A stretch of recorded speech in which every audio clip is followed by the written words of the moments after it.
tal? ¿Cómo estás? Mi nombre es Fernando Silva Hildebrand y te doy la bienvenida a otro de los especiales de Onda Corta. Estos especiales cortitos en los que hablamos acerca de temas súper interesantes. Hoy nos toca hablar acerca de John Mack y sus investigaciones sobre abducciones. De hecho, vamos a conocer uno de sus casos, ¿sí? John Mack, que lo tenemos aquí, va a estar hablando junto con un testigo de abducción en un talk show americano acerca de estos eventos extrañísimos. Es material inédito en castellano porque no existe traducción para estos videos, así que espero que lo disfrutes mucho porque el material es jugosísimo. Si te interesan las abducciones extraterrestres, si te interesa el trabajo de John Mack como psiquiatra egresado y de hecho profesor de Harvard, bueno, esta es tu oportunidad de adentrarte un poquito más en estos datos que siguen dando vueltas en la web y que por lo general para el público latino no están disponibles. Lo vemos ahora aquí en Onda Corta.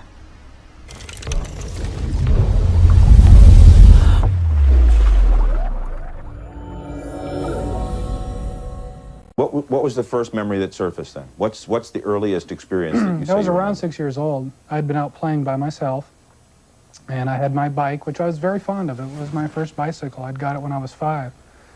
And some kids I didn't recognize, hadn't really seen the area before, invited me to go play with them in their fort.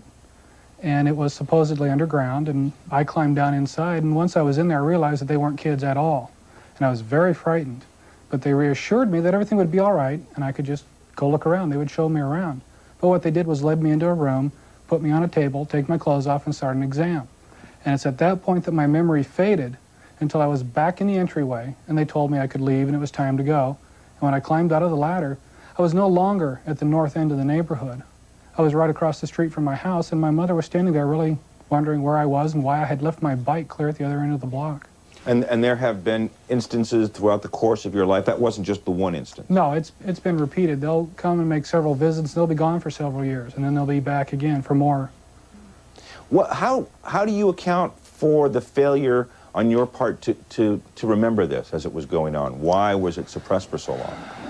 I was very frightened. I realized very early on that they could manipulate me and they could keep control of me, and that if they did decide to harm me, there was nothing I could do about it, and I didn't want to see that come.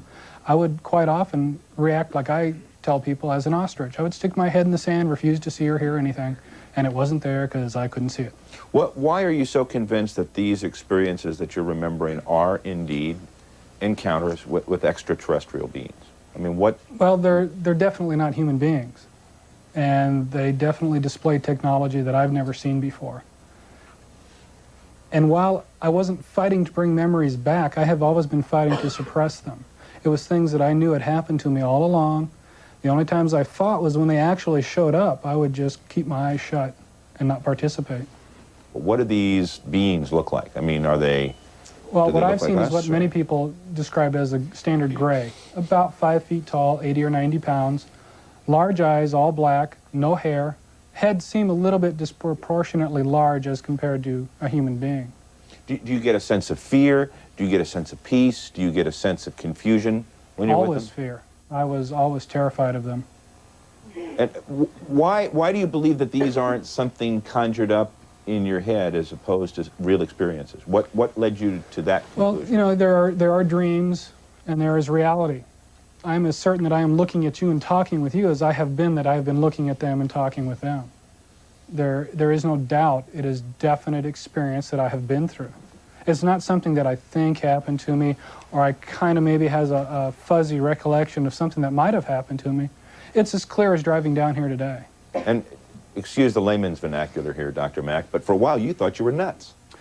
When I could no longer suppress the memories, I was telling myself over and over, God, let me be nuts. I don't want this to be happening. I don't want it to be real. And after several months of this frustration and not being able to deny all these experiences, I went and saw a psychologist. And after 5 months, the psychologist kicked me out, told me there was nothing wrong with me.